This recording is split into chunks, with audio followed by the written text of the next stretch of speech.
Sir, குடும்ப ஒற்றுமைக்கு சொன்னீங்க. எங்க வீட்ல வந்து நெறைய பிரச்சனைகள். அதனால பிரிவினை ஆயிருச்சு. நான் எங்க வீட்ல இருக்கேன். அவங்க அவங்க வீட்ல இருக்காங்க. ஆனா டைவர்ஸே கிடைக்க மாட்டேங்குது. என்ன பண்ணா டைவர்ஸ் ஆகும்?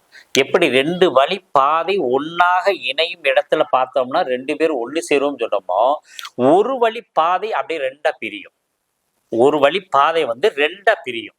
அப்படி அந்த 2ஆ பிரியிற இடத்துல போய் நம்ம உட்காரணும். அப்படி உட்கார்ந்து அத பார்த்துக்கிட்டே இருந்தோம்னா, ஆட்டோமேட்டிக்கா நமக்கான பிரிவினைகள் வரும். அப்ப சாதாரணமா எந்த இடத்துல நம்ம உட்காரணும்னு தெரியுதுங்களா?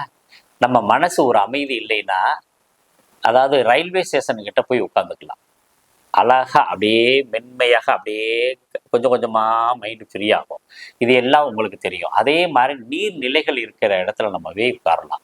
புல்வெளிகள்ல உட்கார்றது ரொம்ப சிறப்ப தரும். அதே மாரி வானம் நல்ல வெளிச்சமாக தெரியிற மாரி இடத்துல நம்ம அமைதியான இடத்துல போய் நம்ம படுத்துட்டோ, உட்கார்ந்துக்கிட்டோ வானத்த பார்க்குறதும் நமக்கு ஒரு அமைதியை தரும். இந்த மாரி ஒவ்வொரு சின்னங்கள் தான் நமக்கு அமைதியை தரும்.